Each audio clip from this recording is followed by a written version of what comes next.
We all know it's either happened to us or we've seen somebody and they went from couch potato, zero to hero overnight because something happened. There was some event in their life. I mean, they were driven the next day and they went and kicked because they had a reason to. It's in us. The drive is in us, but we're not clear on our values.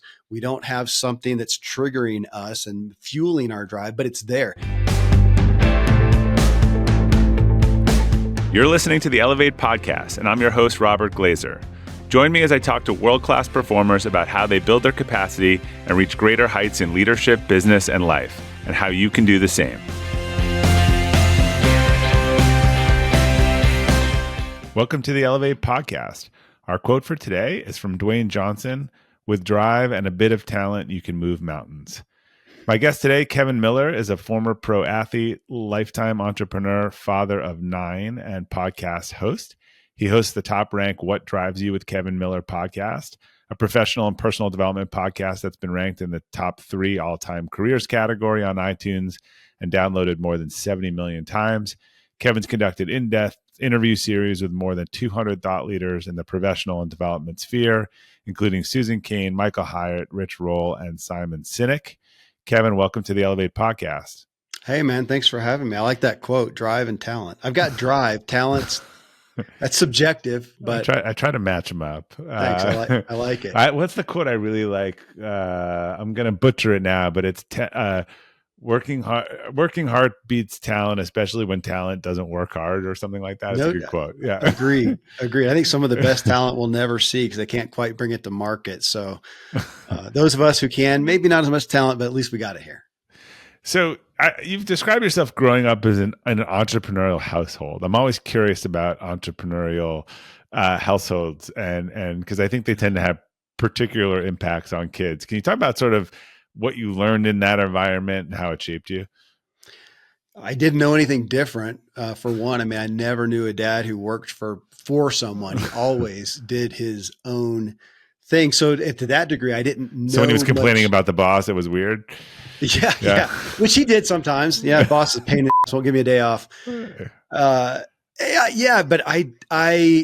to me, it was a gift. Honestly, even my mom, I mean, we went through some hard times when he had businesses go upside down. But my mom said, man, I think if he had had a consistent job, he wouldn't have been the guy he was. And I always saw him interested in what he was doing. And so I never knew anything different. That was probably the greatest gift.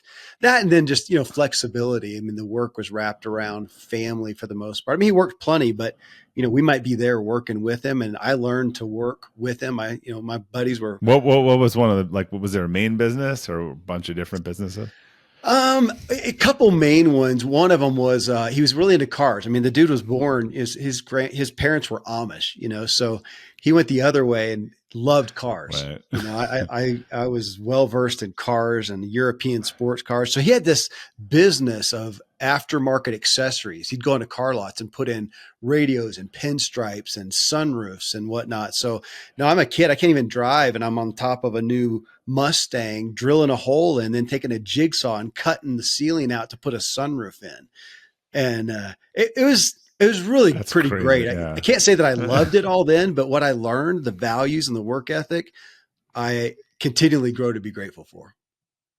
Yeah, it's funny. Every time I hear a story, a friend of mine, Christy and Cam Harold, I don't know if you know Cam, but their dad, she told me the story. Every restaurant they went to, I did this with my son the other night, actually, because we went out to dinner. Every restaurant they went to, they did like a case study on, all right, what do we think the revenue per the evening is? So what are the variables you have to do? And then they would ask the host or the owner, and they would tell them half the time, and they got like really good at it. And I just think it's like it feels like that those are the sort of things that go on in entrepreneurial households. Totally. We would go out and he'd critique them and just say, imagine if that employee who may not have been doing a good job, if they owned the business, what would they act like? Yeah. And that was his thing. It wasn't that you had to be an entrepreneur, but act like you would own how you would if you own the business, do your job that way. And that stuck with me. And man, even my kids today are like that. They can't believe that people just, do a job and do the bare minimums. So I love the perspective. Mail it in. So I think you started your first business at 15, which was mostly to fund your burgeoning professional biking career. What was that business?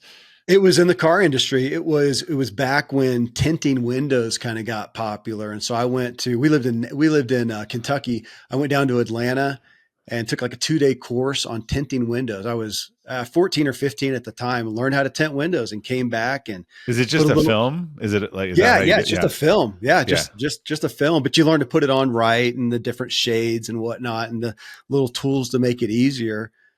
Man, I learned how to do it, and we put an ad in the local paper for window tinting. I got a business phone, How landline much back did you then. charge?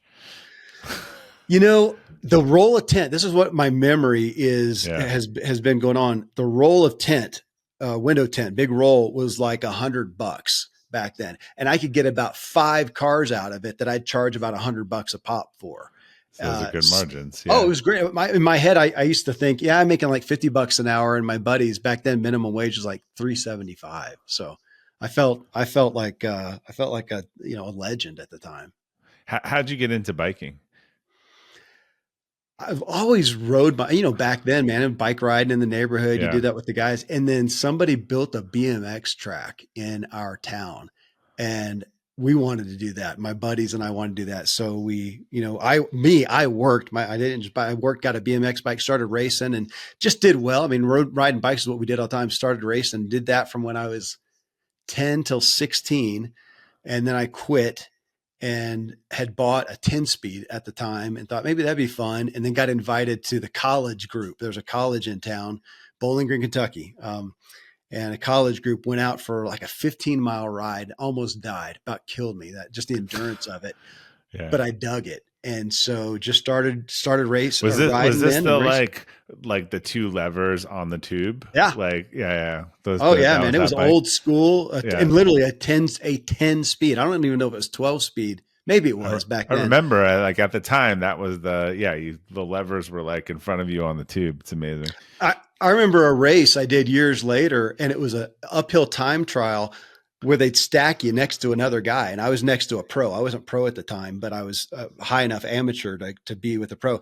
And we took off, and I was neck and neck with him until you had to shift going up this hill as it got steep. And so I had to sit down, put my hand down, and, hit the little lever. And he had just gotten the new, brake lever shifters. And so he just shifts without and took off. And I think that was about the time I got some new shifters. Yeah, I remember years ago I bought a carbon bike. Like, Mhm. I like biking. I bought my first one, and I biked with this guy who was 10 years older than me, a ridiculous biker, and I think he had one of those tube shifters, and he like kicked my ass. And then it was when I realized like the equipment only matters when you're in the like top 95 percentile. Fair. And then you're good enough where it makes a difference. So how long were you in the professional cycling world?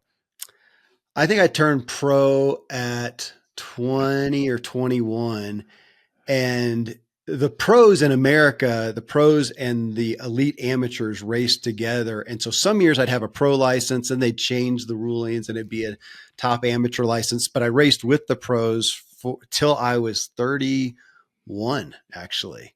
So I did it a long time, but I got into the business of it. We hosted events, and I had my own team and sponsorship. So, but I was still racing until I was 31. Yeah, it was a long run. Let me ask you, because I watched the Lance Armstrong series and the one on ESPN or whatever.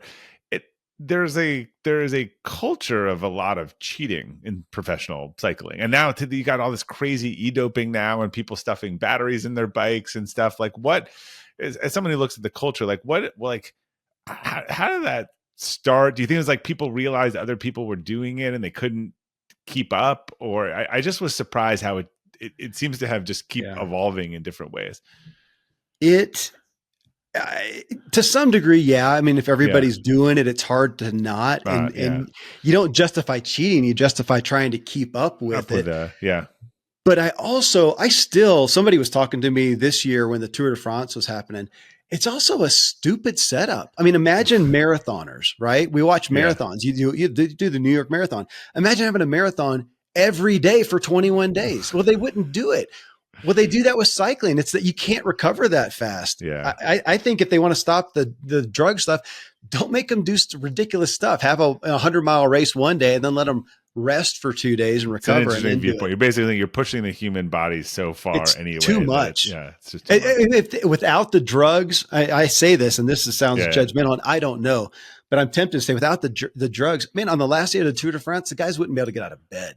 Yeah. It's Look, just, it's like the Maguire Sosa year, right? Like that was the most popular year in baseball, watching like saved baseball, yeah. watching them knock all those things out of the park. So the fans enjoyed it. They should have, have clean cycling, and then have the ones where everybody just let them go Right. nuts and race for 100 days, 200 miles a day, and knock themselves out. So you continued down this tool path, right? Entrepreneurialism, racing into adulthood. How did you balance those two demanding things while also starting a family and a very large one at that? Yeah, man. There's pros and cons and goods and bads. People used to ask, how do you do it? And I said, I don't know that I do. I mean, I guess if you don't die the next day, you get credit, but, I mean, it was a lot. It was too much to some degree, but my business and my, interest, I usually was marrying them. There's always so much overlap. So it wasn't very, uh, it didn't So it sounded separate like you that did it. much. Was the events part of cycling the Oh yeah, yeah. business So side of it for I you? mean, Yeah. at Yeah. in 2002, we hosted the United States Cycling Federation National Championships in Nashville, Tennessee. So we're hosting an event, and a lot of times we're hosting an event and I'm racing in it as well. And we've got sponsorships that are sponsoring the team and the event. And so it was all in one thing. But I also, Bob, I mean, in that I learned the power of having a platform. And that's when I really started being able to influence people with messages that I cared about. And that's been going on ever since then. No matter what business I'm in up till today, it's being involved in, I call it human potential, but personal development, whatnot. I got to do it back then. So now I look at it and go, man, it was a vehicle for that. I realized the power of influence ultimately. And whatever I was doing, I was able to do that within. So even as I went to different various businesses, that was always the undergirding factor. So I know a real inflection point was meeting Zig Ziglar. How did you come into contact with him, or how did that Yeah, first? What was the first connection? it was abuse. It was absolute psychological abuse. So I'm this little kid, like 6, 7, 8, 9 years old, and I'd get out of line, and my parents would give me an attitude adjustment, which meant I had to listen to these Zig Ziglar tapes about having a good Your attitude. parents. Yeah. These are the cassettes, right? These is Yeah, like man. the But in you the think box. that I Yeah, would have hated the thought yeah. of Zig Ziglar, but man, I literally went with my dad. I mean, again, he was born in an Amish culture, and he came out of that pursuing psychology. And so personal development and motivation, He grew up in an Amish culture, and he came out doing psychology and auto. Yeah. going the other way and digging Things cars. And I say everyone doubles down or goes the opposite. That's yeah, usually the he went the opposite. yeah. And so I grew up going to these seminars where he's like opening in his mind and learning new things. And so I'm a kid going to Zig Ziglar seminars back when there were 50,000 people and it was Oliver North and all these big names. Yeah. And it stuck. I mean, I got the power of that. Later in life, as I started building kind of a platform of entrepreneurship, I got to meet Tom Ziglar, probably through my dad, Tom Ziglar, Zig's son and CEO, and then got to speak for Ziglar, a couple of events, and got to be friends with Tom. And he came out here to my Colorado home and stayed with us in our guest room. And then when Zig died, we were just kind of auditing the business. Where's it going to go without the icon? And I saw that there was, it was in, on what would have been iTunes at that point, Yeah. and saw there was still a lot of downloads of these Ziglar clips that they had put online. Not a real podcast, but Ziglar clips. So they People were sort of still like search. best of, and it was doing Yeah, of just his stuff. clips, He man. wasn't People, doing interviews or new recordings or anything like no, that. I don't think he, Yeah. might have been a couple right at the Yeah. end, but not really. But I said, let's bring the message to this culture and, play some of the stuff and then talk about it and then bring some of the influential people that were really impacted by Zig. Like, gosh, the first people I had on the show were like Dave Ramsey and Seth Godin and Brian Tracy and some of these guys. And yeah, it was a gift. It was a gift to be involved, be a part of the Ziglar, message and to keep that going. And that's, man, it was a great entry to what I care about and having a voice in this arena. So yeah, it was a gift. So how did it? Was a lot of pressure kind of carrying someone else's legacy in that brand, and how did you put your own spin on it? At first, it was good question. At first, it wasn't because I kind of did it as a labor of love. I wasn't trying to make a buck or do Yeah. anything. It was just something I It felt became a honored big to do. show though, right? Yeah. It did. It Yeah. did. It was at the right time, and it did. And so as time went on, though, there was a little bit of I don't know, I guess I'd call it friction. It was a Ziegler show and I was trying to uphold that. And yet, I mean, podcasting is very host centric. So the Yeah. podcast reviews would be about me, and about my message. And so it took a while. And ultimately I did brand my own show. But even today it says presented by Ziegler. I'm still part of that. And, we promote them and, So is it all the yeah. same show? Is it, or is it did when your show, did it split off, or did it just sort of rename? Man, that's a sordid question. I at one point I had 3 podcasts at one Yeah. point. I had the Ziegler show, I had my own show, and then I had a health and wellness show. Yeah. And then that became ridiculous. And I did that for like 2 or 3 years and then came back and then just combined them all into one show. So that's what we got today. Yeah. So I mean, your show has had 70 million downloads. That's, for people who don't know the scale, that's top 0.1% kind of globally on podcasts. We both probably talked to a lot of people who, want to start a podcast or now. And I say it's interesting. I think 3 years ago when I had a book release, or maybe it was 4 years ago, and I went on a bunch of friends' shows and some well-known people that had started shows and they had big businesses. And then I actually had another book come out about 18 months later, and I went back around to all of them to see when they want to have me on, and half of them weren't doing their show anymore. And I have some thoughts as to why that is, but what are your thoughts on sort of, getting into that position, being differentiated in something that's become, crowded? Why do you think that it's been successful? I mean, I had the benefit of getting in a long time ago. And early. So it's like Buffett, the returns, get in early and compounding interest. To some degree, yeah, that. And then so a lot of credibility. So, people would almost always say yes to coming on the show and whatnot. If I was coming in today, I don't know. Yeah. The landscape today is, I think it's difficult. I want to say there's a lot of opportunity. I think there is, like demand, just like for weight loss, there's never ending demand, but to get in there, it's, man, to be a top performer, and I'm saying like to perform, to be I don't look at myself as an entertainer or a performer. I really care about messages that matter these days. And if you're not a performer, I think it's harder. And so I'm not as gung ho to tell people, oh, go start a podcast. And go, what's the niche? What is it really about? What makes it different than what's out there?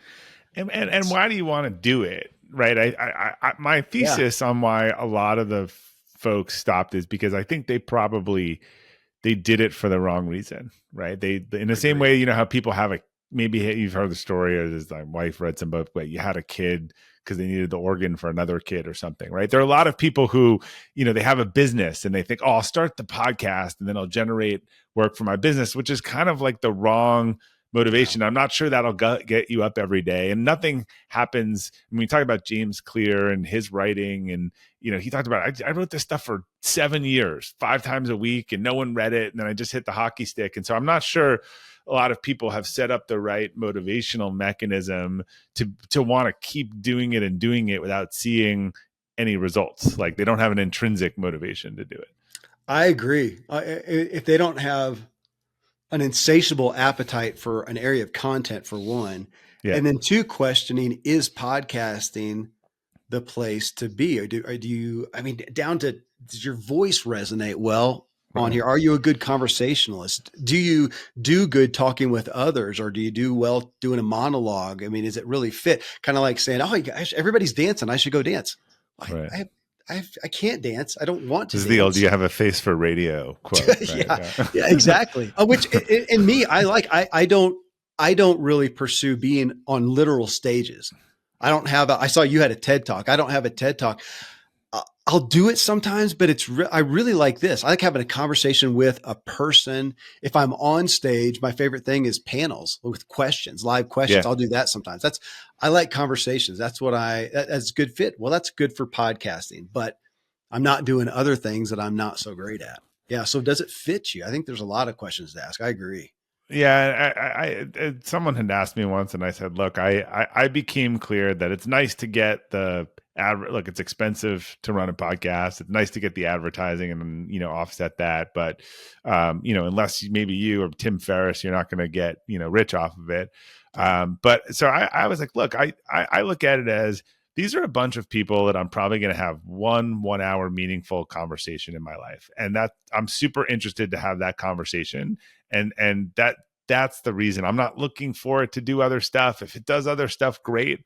But I think if you're hoping for one thing to do a different thing, you're setting yourself up for potentially failure, because you're not even, it's hard to get yourself motivated to do a good job because it's serving a different purpose. And I think a lot of people tried to start a podcast to help their business and Yeah. then realized there was a lot of work. It's funny you said what you said a second ago. I sometimes I feel selfish with it, that I feel like it's just so I can get free counsel. I can have Yeah, some if no rock one's star. listening, yeah. Yeah. But I a lot of times I'll literally say that on the shows a lot of time as somebody's, I'm interviewing Arthur Brooks and literally asking questions that I care about, and he responds to me personally about something that I'm dealing with. I'm like, dude, send me an invoice. I can't believe I get paid for this. Yeah. I should be flying across the country and paying you. I love that about it. I mean, that feels second to none as far as a vocation to get, I get paid to learn, I get paid to improve my own life. And I'm grateful that some people like to listen as well. So you wrote a book called What Drives You, focused on motivation and purpose, two very loaded words with different meanings, I think, to different people. Yeah. I guess how would you define them? And then what are some of the common myths about purpose that you talk about in the book? I originally wrote the book because I wanted my kids just to know, what do they want?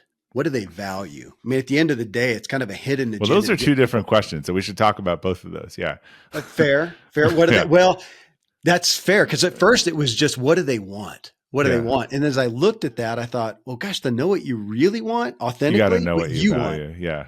get to your values. And so that's where it came about. But then the aspect of drive, your values, I thought that is what drives you. And it was my own values that had driven me, one.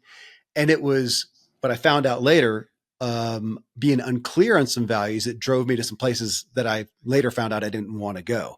So again, it was getting clarity on those values, and that's what drives you. Then the other part that was really important to me, Bob, is looking at drive. And you said the myth was the myth of some people thinking that, oh, so and so got gifted with drive, like just genetically. I didn't. I got gifted with being a couch potato. That's my genetics.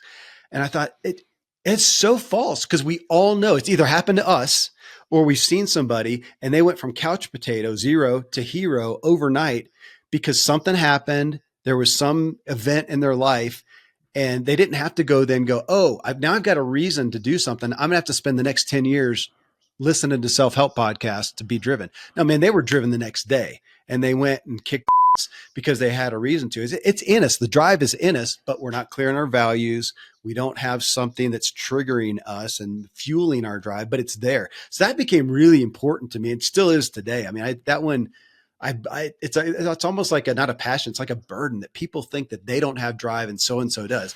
And the other part was thinking that drive is the holy grail. No, you can drive yourself to hell, really fast.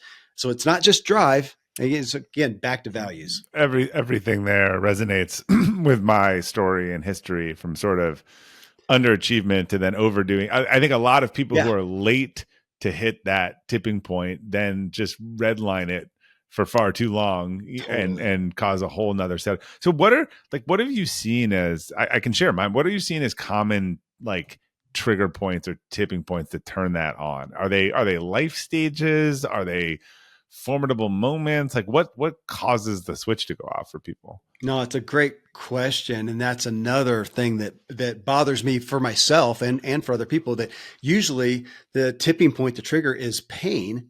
Something's gone wrong.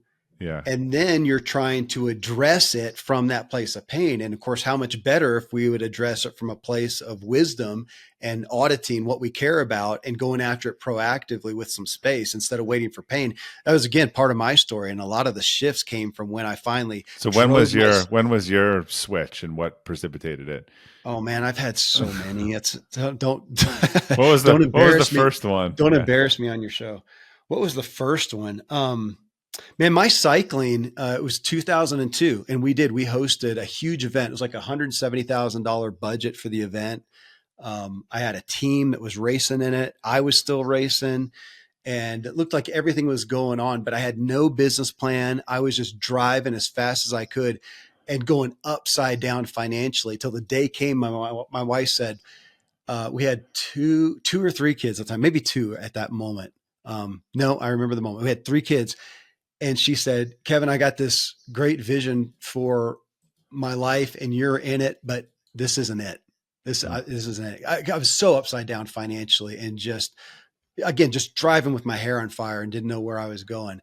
And that was a wake up call. We literally, Bob, I mean, in a matter of months, we were in Tennessee at the time, sold everything. I was already on the bill to do the national championships for the next event. I canceled it. I canceled the team.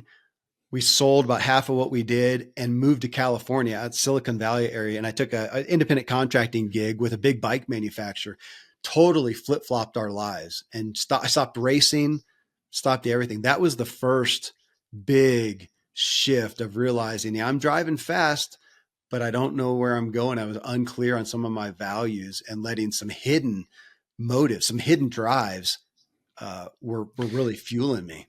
Yeah, the analogy that I always none of us have more time in the day or hours or, sure, some people have more resources that could be an illusion. But if you think about like light or energy, right? If you take Yeah. energy and you put it through tons of different lenses, you get a pretty prism, right? Yeah. There's light everywhere and colors. If you focus it, you get a laser that cuts Yeah. glass, right? And I think Yeah. that if you've ever been part of something where someone did a calendar audit or, with a leadership or a coach or mentor, like it's pretty telling. We tell ourselves a lot of lies about how we're spending our time and I don't have time. And I'm always like, people like, I don't have time. I want to write a book. Like, well, you're looking at 15 minutes a day looking at what people eat for lunch on Facebook, right? Like if we added that up over 90 days and you Yeah. wrote a couple hundred words that day, do you not have the time to write the book, or is your energy all over the place, right? That seems to be for me a lot of people is when they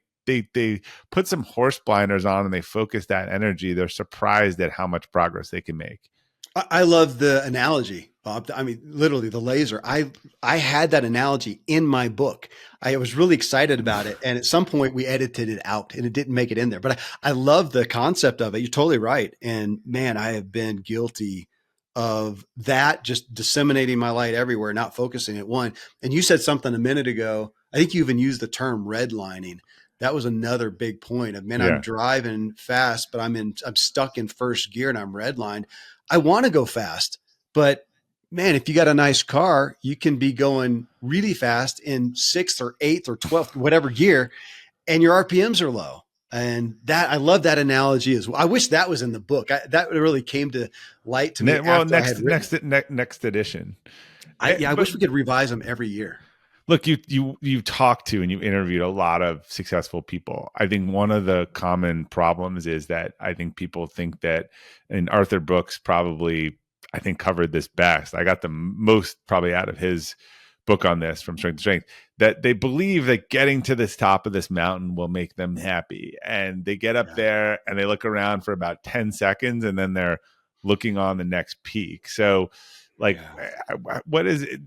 Like what's the key to maintain the drive without making it so goal oriented that you lose sight of, making the journey enjoyable? Dude, you just said it. You nailed it. And it's Arthur helped me with that. I mean, literally Yeah. having him when he came on the show, When was his book Strength to Strength? Whenever it came It's out, I don't know, but it's blown up since then. I mean, it's couple really, a couple yeah, years. I was sitting on the couch behind me. This is my home studio, not my.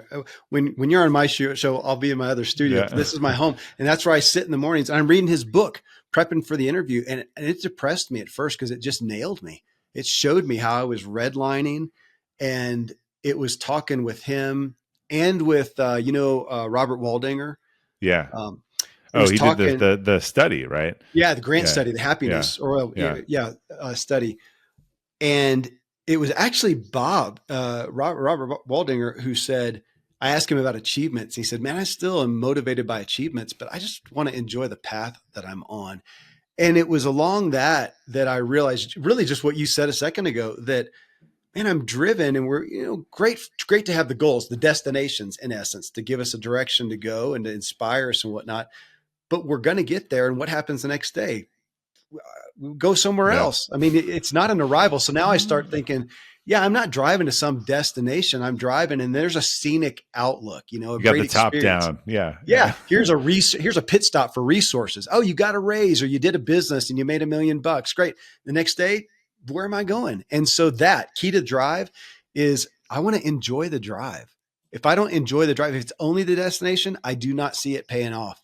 If you enjoy it's the like a drive, double entendre on Drive, totally. right? Yeah, Yeah, I love it. I want to, regardless of the destination today, I just want to enjoy driving. I mean, it's just like Song of Solomon in the Bible, the best yeah. thing is for a man to work and enjoy it and eat and drink and enjoy, not just party all day, but enjoy the day. If I'm not enjoying today, it feels arrogant to think that the goal that I'm going towards is going to make everything okay. How does someone know if they've found their drive? To me, it's literally waking up in the morning with interest and Yeah, curiosity and drive. And again, enjoying the drive. I enjoy waking up in the morning. I enjoy looking forward to the evening. I enjoy that. And I haven't always. And I'm saying that. And I have driven myself into so many ditches. If we went along, like my bio, he started 19 businesses. Yeah. How many of those are still going today? How yeah. many of those ended up upside down? How many of them succeeded, but I walked away from them? I mean, it's a sordid story there of really not focusing on the drive through the day. And that's a that's one of those, So was your ultimate test of a business once you figured this out, whether like keep going with it as long as you enjoyed it? Was that sort of where you ended up? to a degree, yeah. Is it enjoyable in and of itself, as opposed to it's just a means to an end? I looked at so Yeah. many things as I looked at myself. I mean, you see on my show these days, half of my folks are therapists, and Yeah. I looked at myself as I was a tool to get things done, and so was everybody else. Dude, that did not end well. Oh, it did. It ended, is what the thing. It ended relationships. It ended my own self into bitterness and burnout. And holy smokes, yeah, it's a lot of lessons, a lot of hard lessons. Yeah, Brooks had a concept in his book that really resonated with me. I don't know if you talked to him about it, but this notion of that self objectification, and that the objectification that we do to ourselves is worse than anyone else could label us, in terms of tying us to our accomplishments and otherwise. Yeah, And I remember reading that twice and being like, wow, like that's pretty dead on. the book was. It's great that you're talking about it. It's one of those things when people ask, probably like they do to you. Oh, so out of all the people we've had on the show, who did you enjoy the best, or what book or whatever? And I just come up with the messages that impacted me, and that was one. I mean, his book, literally. I mean, reading it the first couple of days, I thought, I'm just depressed. I'm just going to end it here, and then he gets to the good part, Yeah. to the redemption aspect of it. But yeah, he nailed so many things in my own. Yeah, that's probably my greatest focus today, Bob, is identity, self identity. How do we So how identify many with ourselves? businesses do you have today? Do I have today? Um, Man, it's primarily wrapped up in this, the Yeah, so it's all podcasting related. and the So book. you've narrowed it down a lot. Oh yeah, I've got, I always have other things going on, but these days I either try to house them under the same umbrella or have them overlap. I've got one now that is a different corporation because I'm partnered with somebody, but it's really in the same, it's in all the stuff that we're talking about, identity and It's really, it's more therapeutic. I've really gone that route more into more of a Yeah, psychology and therapeutic. it's interesting. I had like I've run a professional services business for 20 years, or been part of it, and at that point, it sort of overlaps with therapy, right? Like it's just Yeah. all people stuff. Everything is people, Oh, and I, that's having actually had good. a lot of deep conversations with people and understanding them and their backgrounds and where they Yeah. come from. At the same time, I actually so one of the most impactful books I've read is a book called Bad Therapy that Abigail Schreier just wrote. I think that in 5 years it'll be like the coddling in the American mind was 5 years ago. You'd be like, wow, she was early on this. And it talks Hmm. about just how we put therapization in schools and kids and sort of that side of it. To me, it's not about like what are all my problems and all of this stuff. It's about understanding the experiences that I have and how they impact and how I show up. And knowing a lot of these people Yeah. deep, I can see how these things just show up and how they live and how they work. And they don't actually have to change it. They just have to be aware of it. Totally. Yeah. I like your term. It's all people stuff. Yeah. At my studio, my main studio is in a medical practice that I helped. I co-founded. It's a functional medicine practice, but again, it all overlaps. I think that's it. I saw somebody recently, maybe you did, who's really dissing the multiple streams of income concept and saying most people made their money on one, specific thing. And I appreciate that. If I have multiple streams, though, I do want it under one umbrella. So I Yeah. appreciate that. Yeah. Yeah, look, like I've just seen things like someone is being crazy about a budget and that the company's spending too much, and you know that they grew up with like not enough on their like they just come from a place of scarcity, right? And so overspending to them is just not comfortable, and you don't Yeah. just walk away from something like that. It shows up in your personal life, in your professional life, and a lot of things. And You're at again, the heart of yeah. you're at the heart of what, yeah, well, like what drives you. So the things that I was aware of, the values that I was aware of, I drove well towards those things. And then the Yeah. areas I wasn't, I had, bad values driving me, just like you're saying. And I'm fighting for X. I don't even know why. And it's not healthy. And everybody probably saw it except for me. So yeah, awareness. I don't know what else there is. Well, I'm interested. I'm doing a bunch of research now for my next book in the Elevate series that sort of is going to look at comparing leadership and parenting, because I think like parenting's gone off the rails these days in terms of if you showed up in your company and parented the way a lot of parents are doing it, you'd be fired or like in a performance review in 5 minutes being labeled the worst micromanager ever. Yeah. So Yeah. you were an entrepreneur, you grew up in an entrepreneur, so you have 9 kids. I'm sure you're very focused on sort of, and what are their age ranges? 12 We'll to give you a 20. margin of error here. So Yeah. yeah. 12 to 29. All right. Yeah. So you're in the thick of it, 12 to 29. So this is right in the heart of it. What has your approach been with your kids in terms of thinking about their drive and what they're good at and what they should do and not do, and that they're all different? And I'm Yeah. curious how many entrepreneurs came out of that lot too.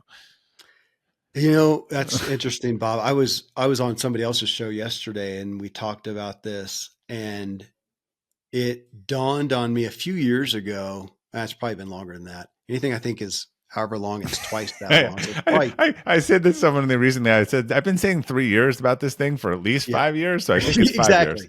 Yeah. Yeah. So a decade ago, whatever, Yeah.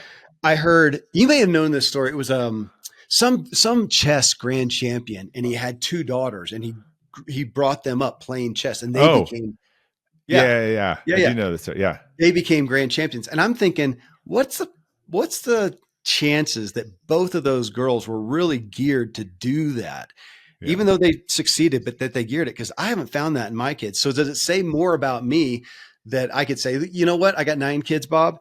Every one of them's a star athlete going to the Olympics. Every one of them's an entrepreneur, and they got the and yada yada.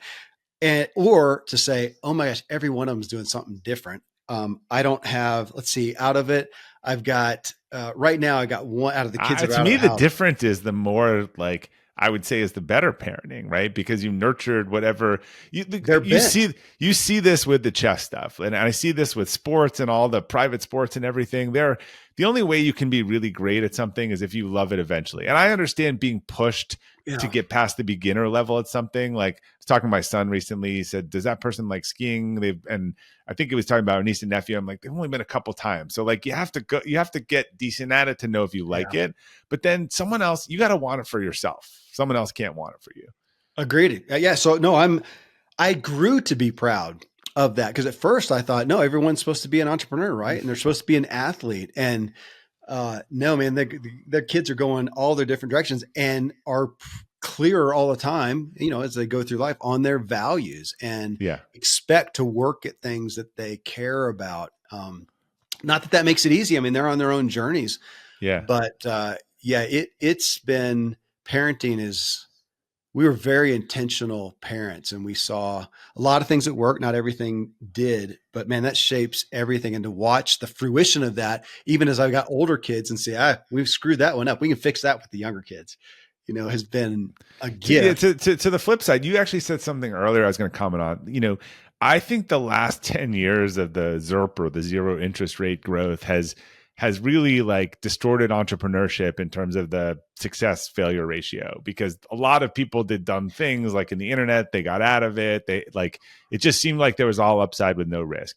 If you knew people that were in businesses or entrepreneurial, maybe now the last 3 years or maybe, 90s, there were a lot of people that lost everything, went bankrupt. Like I know some people, it's interesting, that grew up in entrepreneurial households that were like this, right? They had success, they had failure, they embarrassed. Some of them were entrepreneurs and some of them went and found like partner track, like steadiest job you could find, Yeah. which you can understand. Like they just grew up and they're like, God, I want something that is consistent and I don't want this up and down. And so there's no right or wrong. Kids are just impacted in different ways from things. It's everybody's got their thing. Mine, I really just pushed. I mean, my book was a big thing towards my Yeah. kids to figure out what it is that they value, what do they care about, and do that. So I've got one that, man, it's art. I mean, she loves art. Another, it's psychology. I got a kid who works at the most steady job ever at a hospital, and he apologized one time to me for not being an entrepreneur. It broke my heart that I had held it up like this holy grail. Yeah. I got another kid now. He says, Dad, I've seen all the stuff you're doing. It's cool, but I just want to make bank. Brother, go at it. The implication is that you're not. Yeah. Well, there's a caveat there. He says, you might have made some money, but you got too many kids. It's a lot of expense. He says, I'm not going to have that many kids. And I'm going to. Right. It's right. It's so interesting. Right. It's the, he feels the competition with 9 and one kid loves that and wants to have a big family. And one kid wants to have one kid because they see that. Like people are impacted in very different ways from different things. And that's, you combine that with your values and then you decide. I was going to say they see your values. And so mine came out and, I had a friend one time and he said, and I was just, again, going with my hair on fire. And he said, so is that what you want to model to your kids, that being an entrepreneur is just, living with your hair on fire? No, that's terrible. That's not the model I want to be. And yet that's what I was doing. So yeah, having the kids, like, that's like having a mirror up. You get to see yourself. Do you, the mirror can be painful sometimes. I always say, when someone tells me that their kid says some like inappropriate, I was like, it's either you or your wife saying that, right? Like where else do you think they got it from? Totally. Yeah. That's again, it's daunting. And I've got kids old enough now to see the fruit of what I've done, good and bad. Do you have family values? Do you have a list of like your versus your personal values? Do you have a list of like the family's values? We've gone through times of doing that. Yeah. And then, the things evolve and the circumstances change. But at the end of the day, I mean, for me, respect was always really big. I mean, you guys don't have to agree. You can even have some conflict, but you're not going to be disrespectful. And that was one of our family values. So I feel you on that. Man, hey, Bob, man, I'll tell you, somehow it worked. I've got how many kids do I have out of the house? I have 6 kids. Let's see. I got to do the math. I have 5 I have 6 kids out of the house. One of them's in Florida with other extended family. All the rest of them are about an hour and a half from here because they wanted to be together. I got one kid who's kind of the brainiac academic and got offers to bigger schools, but he went to be to the school where one of his siblings was, and they want to be together. And their relationship together, a couple of mine at home, they just can't wait to graduate and go be with the siblings. And I think back to the respect aspect, though it was a double-edged sword, is one, you guys got to respect each other, but I can't really enforce that well unless they respect me. So I got to earn I that. Yeah, look, I'll share this story. I may get in trouble for sharing this, but it happened a few weeks ago. But respect is one of my personal values. It's part of this value of respectful authenticity. It's also one of our family values, and it's one of the things that I just can't stand. Particularly among kids or other people's kids, is just sort of disrespect. And my kids play sports, and I am not a crazy sport parent. I am the lowest key. Again, if you want to do it, no, do it. My son had his last soccer game of the season, and they were losing in the game. It wasn't a particularly contentious game, and this other kid on the team just kept chirping when they kicked the ball out of bounds. Oh, nice kick, 12. He was just being an a-hole to everyone. And it was almost, to me, this is like when your values are crossed. It's like a kryptonite thing. It's like, something, it was the end of the game, and someone was going over and hit a ball, and it wasn't even my son. And he just said something, and I was near the sideline, and I was like, hey, whatever, why do you have to be such an a-hole? And the other parents looked at me, 3 people said, thank you for saying something. And again, I didn't even mean to say it. It just was so bothering me, because it was like, this is just, you're just being a jerk for no reason at all. Yeah. And he heard me, and the other parents heard me, and I had a little bit of regret for a while, but it stopped. He stopped doing it. That's such a big conversation, Bob. I mean, we got a culture right now.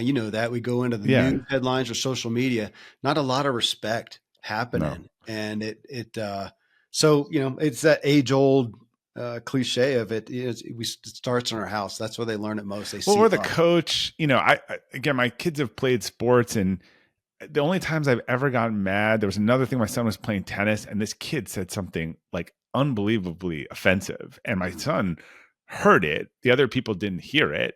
I want to tell the coach, I'm like, you either have coaches who let this go, or they don't, right? Because there's not the first time he probably did something like that. And if the kid was on my team and I had heard what he said, I would have thrown him off, permanently. So it's sad. That's just not something that a lot of places value. I'm with you, man. I was my kids would say I was a pretty chill dad. I was fairly lenient until your values are crossed, right? Until disrespect and dishonesty, and I would consciously overreact, and apparently it worked pretty well. Well, it helps them know where the red lines are. It's better than a lot of rules to say, look, these are the red lines. This is what I care about. If you care about and yell, I would say, if you yell at your kids about everything, they won't know what's important to you. I think it's really important to overreact to the really important things, and not, you need to be able to differentiate between, that was dad's red line or mom's red line. I just did a show. I just did one of my shorts, one of my short shows, and referenced my mom. I grew up with a mom who said, major on the majors, not on the minors. Yeah, but the majors, they're major. So make them major and then let the others slide. And I saw good fruit from it. All right. Well, last question for you. What's a personal or professional mistake that you learned the most from? Man, that would be an unawareness of myself and a lack of boundaries. Bob, I thought I was so valiant in being, again, it goes back to pro cycling, limitless, no excuses. That is great in sports and on the battlefield. I took that into life, and it was no limits, no excuses, no complaints, no whatever. And so I was just silent with no boundaries. And when people would do things and I'm feeling a disconnect or friction, I didn't say anything, whether that's in business, in marriage, in all the relationships.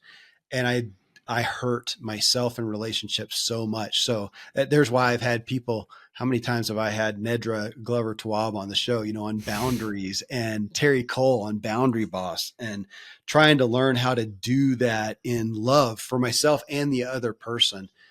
has been one of the, it'd be kind of like one of those questions. If you could go back, 30 years and talk to your younger self, or 40 years, what would you say? And it would be that being limitless and no excuses. I'd say that it's great on the sports field or battlefield. Otherwise though, if it's rubbing you wrong, you got to deal with it. All right, Kevin, where can people find more about you and your work in the podcast? Everything's at kevinmiller.co, the website, social media, everywhere. But I do 5 shows a week at What Drives You, having people like you on the show, which you'll be on before long, and you'll be on a Monday. And I'll talk about points that you made the next 3 days in little 10-minute shows. And then usually on Fridays, we'll do just kind of a classic from the archive show. But I live and breathe on the microphone right here. All right. Well, you know where to find Kevin.